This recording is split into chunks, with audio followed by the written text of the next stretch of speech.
میرے ایک ورکر نے کہا سر رہنے دیں، نہ جانے کون ہے۔ میں نے مسکرا کر کہا ہمیں یہ تھوڑی دیکھنا ہے کہ کون ہے، ہمارا کام ہے دینا، وہ کون ہے یہ وہ جانے یا رب جانے۔ میں گاڑی سے اترا، بوری لے کر اس عورت کے قریب گیا۔ جیسے ہی میں نے بوری اس کے پاس رکھی تو وہ چونک کر میری طرف دیکھنے لگی، اور جیسے ہی اس نے چادر ہٹائی اس کی نظریں میری نظروں سے ملیں، میرے قدموں تلے سے زمین نکل گئی۔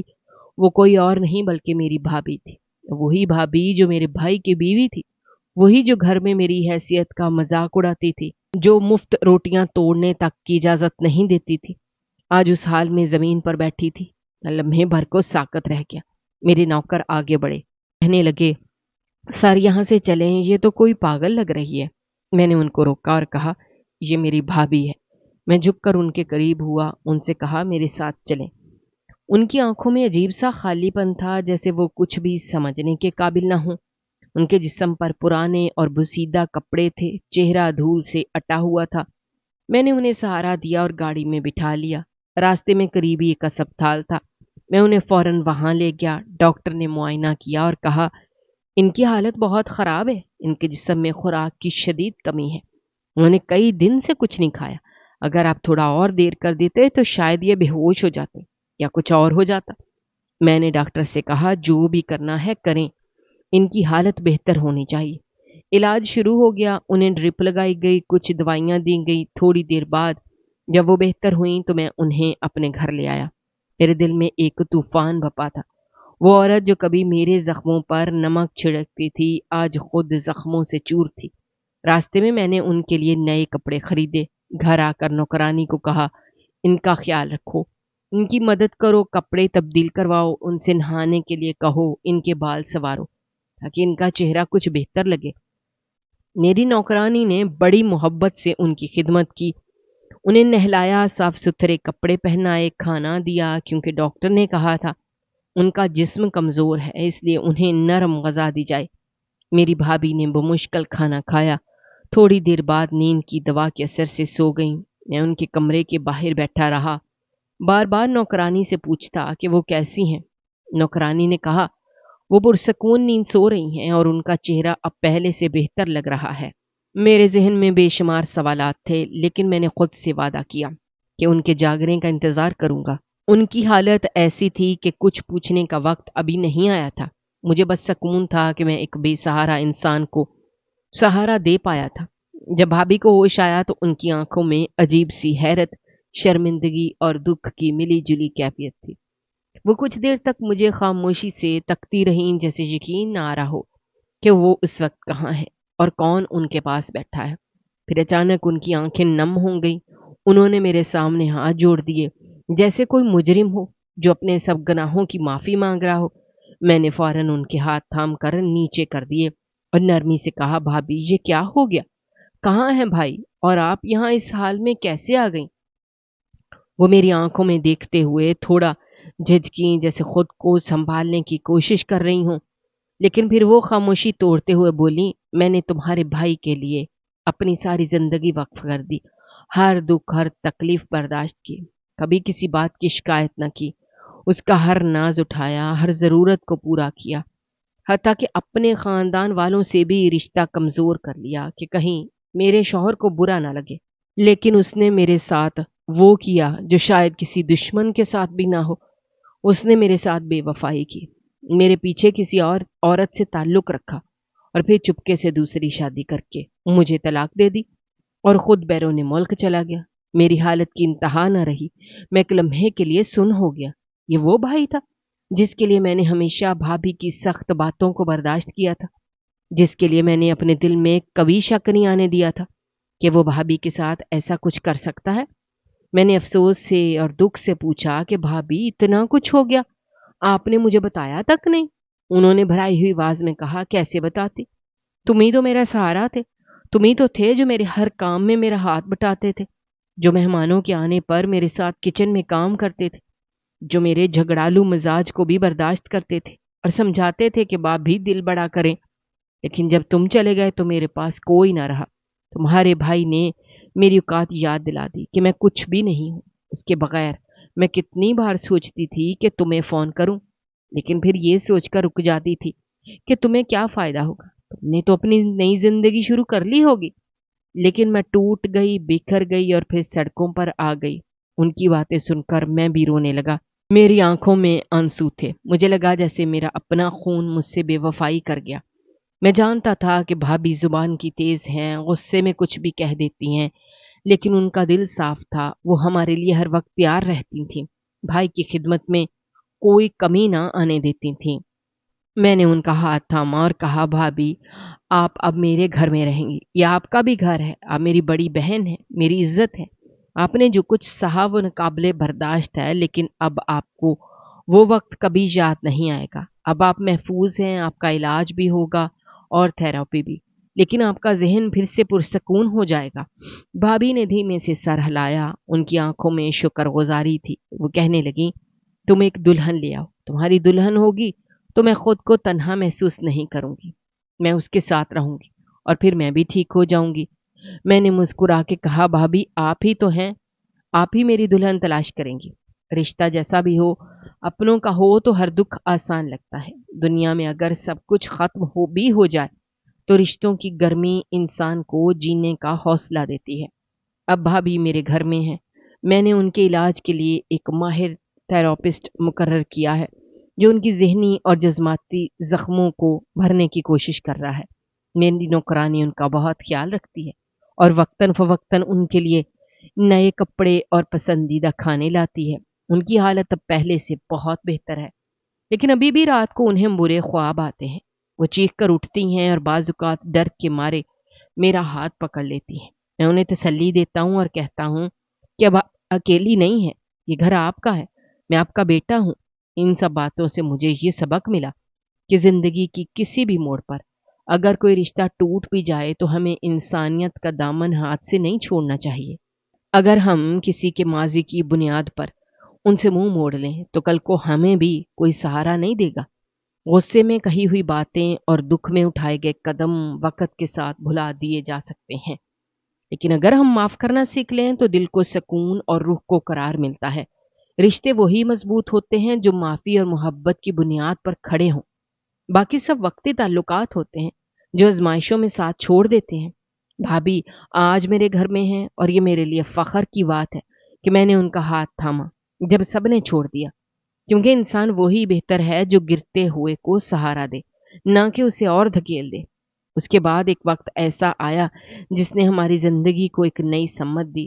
بھابھی جنہوں نے برسوں دکھ سہے تھے اور جنہیں ہم نے بکھرا ہوا پایا تھا، اب وہی میری زندگی کو جوڑنے کا ذریعہ بن گئی تھیں۔ ان کی تھراپی اور ہماری محبت نے انہیں پہلے جیسا کر دیا تھا، بلکہ اس سے بھی زیادہ نرموار اور سمجھدار بنا دیا تھا۔ انہوں نے ایک دن مجھ سے کہا کہ تمہارے لیے ایک رشتہ ہے جس کے بارے میں میرا دل بہت مطمئن ہے۔ میں چونک گیا کیونکہ مجھے اندازہ تھا کہ وہ میرے بارے میں بھی سوچتی ہوں گی۔ انہوں نے جس لڑکی کا ذکر کیا وہ واقعی نہایت باحیا اور سلیقہ مند تھی۔ بھابھی نے خود جا کر اس کے گھر والوں سے بات کی اور میری طرف سے رشتہ رکھا۔ ان کے انداز میں نہ کوئی غرور تھا نہ کوئی مجبوری، بس ایک خالص محبت اور خلوص تھا جس نے سب کو متاثر کیا، اور یوں میری شادی طے ہو گئی۔ میری بیوی بہت نیک، سادہ مزاج، نرم دل انسان نکلی۔ اس نے بھابھی کو اپنی بڑی بہن مانا اور ہمیشہ ان کی عزت کی، اور بھابھی نے بھی اسے چھوٹی بہن بنا کر دل سے اپنا لیا۔